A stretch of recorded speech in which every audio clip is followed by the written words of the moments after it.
Hello everyone, and an especially warm welcome to the members of the Society for a Contemporary Art tuning in to this new series, SCA Features. I'm very honored to inaugurate the new SCA Features series, which will highlight acquisitions, talks, performances, and many of the other events that have shaped the long and amazing history of the SCA with the Art Institute of Chicago. My name is Hendrik Folkerts, and I'm the curator of contemporary art at the Art Institute. Today I'm going to talk about Maren Hassinger's sculpture Interlock from 1972. But before I do, I'm going to take a step back and just explain, as many of you will know, the SCA has an annual acquisition cycle in which members of a committee bring down a very long list of artists and artworks down to 5, which are exhibited at the Art Institute in the SCA annual exhibition. And then from that list of 5, or sometimes it's 6, but mostly it's 5, we sort of the SCA sort of membership selects 1, sometimes 2 artworks that are sort of acquired for the Art Institute's collection. Maren Hassinger's Interlock was part of the SCA finalist last year and was selected by the SCA for acquisition and then acquired by the Art Institute a couple of months after. And it's an amazing work to have in our sort of collection because it really speaks to like an artist that we hadn't sort of collected thus far, but also an artist who really expands the notion of sort of post-minimal sculpture into a different sort of materiality, but also a different sort of discourse, more anchored in sort of dance and performance, if you will. So a little bit of information about Maren Hassinger. She was born in 1947. The work that we're sort of discussing now is from 1972, so she made it while still being a very young artist. And this was just around the time that she was one of the first artists to graduate from the MFA in Fiber Arts from the University of California in LA. And she was really part of an extremely vibrant art scene in sort of LA and sort of the West Coast at the time, which also included artists like Suzanne Jackson, Senga Ngudi, David Hammonds, and many others who are in fact part of the Art Institute's collection as well. And so, like, sort of being a, let's say, a graduate from the Fiber Arts MFA is a really important thing to note, as it points to sort of the materiality of her work and how she sort of incorporates many kind of like natural or natural seeming sort of materials in a very like physical and sort of sculptural way into her work. So she would often use like wire rope or newspapers or leaves or dirt or other kind of like organic materials, in fact.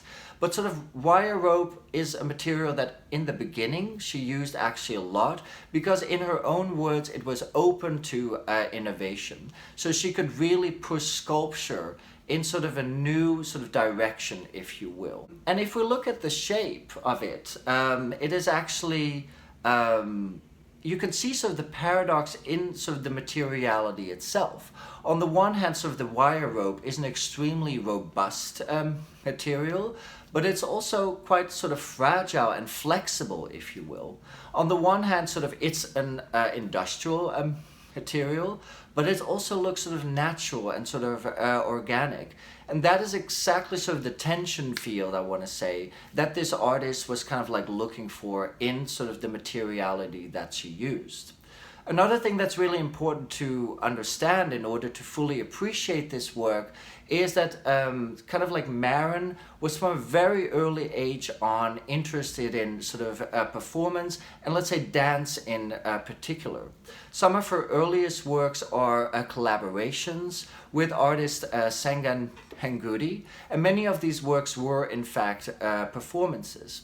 So when we look at this amazing work, Interlock, and kind of the shape of it, kind of it's round at the top, and then how it kind of like flares out at sort of the bottom, it really has a kind of like a physicality that you kind of recognize that this artist was interested, let's say, in the body and the body in space, and how sculpture can actually be an extension of that. Also, sort of the sculpture has the size of sort of a body in that sense, and sort of tries to mirror sort of the physicality of it in space. So when we installed it last year, it was a really meaningful install because it was sort of in dialogue with an artist that Hassinger was really inspired by, namely Eva Hesse. And sort of the gallery itself was really an expansion on what sort of post-minimal sculpture can be. As you may know, sort of post-minimal sculpture was really interested in investigating the object's, let's say, a quality of sculpture in relationship to the space, but also in relationship to the body of sort of the viewer who interacts with it. And thus seeing like sort of Eva Hesse and Maren Hassinger in sort of a dialogue, it just made so much sense, but really expands our collection as well, to really understand kind of like sculpture at the intersection of like the physical body in space, in architecture, but also in relationship to the body of sort of the viewer who has to almost navigate sort of these sort of sculptures in space, walking around them, like looking from the side, looking from sort of the bottom up, and really having this kind of physical engagement and sort of encounter with the work. I think having the work interlock, as I mentioned before already, part of our collection, was especially meaningful to kind of like expand our holdings of, let's say, West Coast artists who were working in sort of LA in the 1970s and also the 1960s. And kind of, allows us to tell a story of, let's say, 1970s sort of sculpture in a much more expanded and a much more sort of inclusive way. So thank you, of course, to the SCA for that, for allowing us to tell sort of the stories of artists like that. And I hope to see you all soon back at the Art Institute, but also through these SCA features. Be well and be safe, and see you very soon. Thank you.